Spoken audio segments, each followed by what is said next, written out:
Hi guys and welcome to Bomb Anime. It's your girl Ruka. And Big Boy Summer here bringing you episode 11 of Black Summoner. So TRYSEN begin their war on 3 fronts with a war on 1. They have started with really small battles and small skirmishes in Guan. However, Kelvin has been asked to aid an elfin village from an S-rank monster that keeps coming in and kidnapping elves. This is supposed to be part of his S-rank promotional exam as well. They did suspect that there was a possibility that TRYSEN was involved. What do you mean disrespect? He said, I'm 99% sure. Yeah, that TRYSEN is about to start a war, but they're not sure if they're going to really start a war. But they said that they could see the signs were there, that they've been noticing a lot of activity, and that other places have also been noticing activity from TRYSEN. They're not really doing it very smartly. They're openly doing it. They're obviously extremely confident that they're going to be able to do whatever they want. I know, like, look how quickly that confidence crumbled when a little girl decided to destroy your giant. Like, do you get what I mean? You're so confident that you can't win, and the whole team just turned around and said, yeah, you, Rion, go sort it out. And Rion's there saying, oh my god, everyone's been protecting me. Nah, fam, they put you to work. I know, I was saying, when did they ever protect you? Like, I've only seen her sent into the arms of the beast. But she's been doing really well. She's showing how strong she is. We had a massive shocker because she said that the giant's flames weren't as hot as Efil's. Efil has fire? Efil has every type of arrow, so I assume she's got fire arrows. But Rick is saying that was the shocker. No, the shocker is Efil's using these kind of flames on Rion. That is the shocker. Like, what have you lot been doing to this girl? Like, toasty protection. Do you know what I mean? Like, every time I hear that Rion is doing something, she's either training in magic or training in sword fighting. That is it. So they haven't even taken my girl to the shop. Do you know what I mean? They just make her armor and say, yeah, wear this. Here's a new sword. Here's a new thing. Like, everything's like she's geared for battle. But what was actually cool is she uses 3 swords. It kind of gave me One Piece vibes. However, she's only a dual wielder, and the 3rd sword is wielded in her pet's mouth, Alex, and they triple wield together. I got Naruto vibes, you know, fang over fang with Kiba, because, you know, Kiba thought he's going to be Hokage one day. But I kind of felt like Kiba's... He is. The beast was shit. Let's not... I'm sorry. He was going to be Hokage. Don't you remember when he said that he was so, like, anywho. Yeah, Kiba, yeah. Konohamaru had a better chance of being Hokage. I think he will. I think Konohamaru is going to be Hokage. That's how it goes. Okay. And you know what? Wrong anime. So we also had a story about an elf called Lumil, who was an elf that sacrificed herself to the Fire Dragon King to save the rest of the elves. And we found out that Efil looks exactly like her, but they're saying that she can't possibly be the same person because Lumil was murdered a few years after the Dragon King had taken her. However, we do strongly believe there to be a really good connection between these 2 women because we know that Efil had been cursed by the Fire Dragon King. Yeah. And we also heard that you can only produce half elves from a human and a elf, so I don't know. Lumil said she'll be the bride of this Dragon King, but it looks like Lumil was doing a little bit too much. Whoa. First of all, it looked like she was perhaps more than one person's bride. You are not the father. Anyway, look. Maybe that's why she was found dead in the forest. Wow, you're saying that Maury Povich. And that's why Efil was cursed. Jeez. Look, what you're saying does make sense. But what you're saying just does make sense to me. I can't say nothing else. However, there is another option here that I think we should think about. In a lot of folklore, dragons have more than one form and can actually turn into a human form. And in some folklore, they can also procreate with human beings. So it makes sense that they would also be able to do so with elves. So it is a possibility that she is actually the child of the dragon and of Lumil, and the curse wasn't actually a curse, but a birthright. Yeah, it might have been a protection spell, because remember, anytime something came close to her, it burnt him. It might have just been protection that was a bit too strong, and she should have learned how to deal with it or something like that. No, I get that. It could be.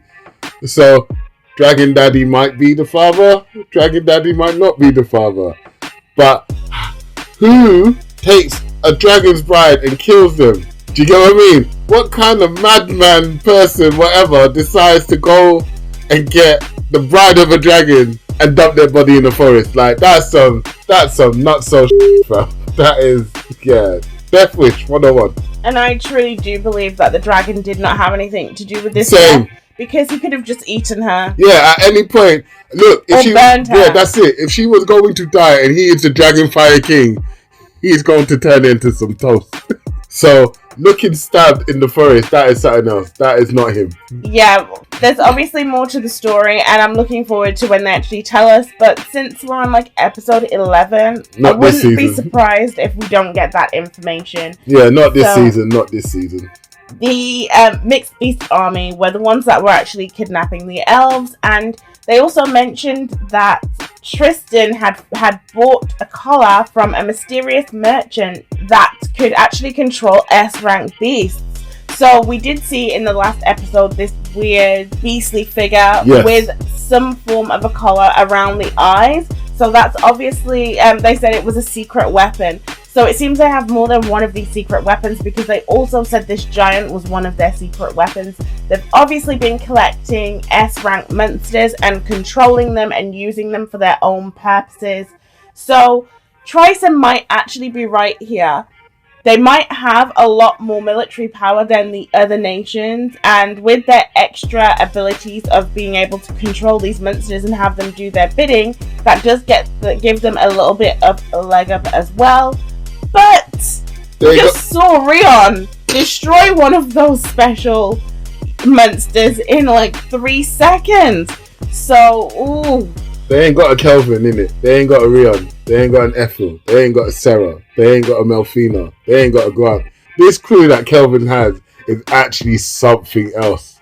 And I would like to see Kelvin fight more people, but I feel like the animators, or actually not even the animators, the story in general is going the correct way and not showing us too many of Kelvin's fights, because he started to get to the realms of super OP right now. Even though this new guy, which I think is Clive, has come onto the scene, I feel like the fight's going to be done out in like 2 seconds. I don't think Clive is going to be on the level that Kelvin is.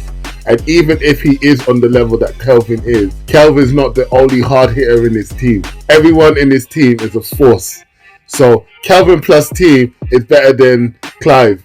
I'm just saying. Now, I disagree with you here. Yes, I do think he's going to be stronger, but I think that the battle is going to be hard fought and hard won, because they've just left us on a cliffhanger here with the arrival of Clive, and they have said that he was very strong. They almost didn't see the attack coming. They saw it at the very last moment and protected themselves. And also he came with a bit of an entourage, so it's not just him on his own. Obviously they're going to be less powerful than him, but I still think that this is going to be a really interesting battle. They're obviously going to end it on this battle as well. Do you guys think that it's going to be a hard fought battle like Ruka says, or think like me that it's going to be done in 3 seconds and we're going to get on with the story? Let us know down below. Also, I just want to give a special mention to Efil's new bow that was actually created by Kelvin. It's a shadow bow. The arrows can reach anywhere as long as magic is put into it, and the arrows disappear after hitting their target. This is great. It's a great assassination bow. It's also great for hiding the direction that you're coming from when you're attacking, because obviously the people you're fighting can figure out a lot from where the attacks are coming from. But with a bow like this, with a weapon like this, you can't even really figure out which direction things are coming in or where the person's even been hit, because they're being hit in between their armor, so it makes it even more difficult. I love this weapon. This weapon is fantastic. It just goes to show that Kelvin's not just a one-trick pony. He's not just a battle maniac, which he is, but he does care about the other parts of being an adventurer, a crafter, a tinkerer, a strategist, and other things. And this is why Kelvin is actually a really nice character that they've created. I'm so glad I chose Black Summoner, to be fair. It's getting good. Yes, I will admit that while I was watching the first half of this anime, I was very, very worried. But they definitely pulled it back around and came fighting. So it's getting just better and better. I will be looking forward to the season 2 when it comes out. Yeah, I literally, by the end of this, I shouted, no! Because I really wanted to see more. They used that 24 minutes, 23 minutes to its fullest. I was engaged the whole time. Very entertaining. And on that note, don't forget to like, subscribe, and share. And check out our Instagram page, Bomb Anime Insta. All one word. If you made it this far, thank you so much. Peace.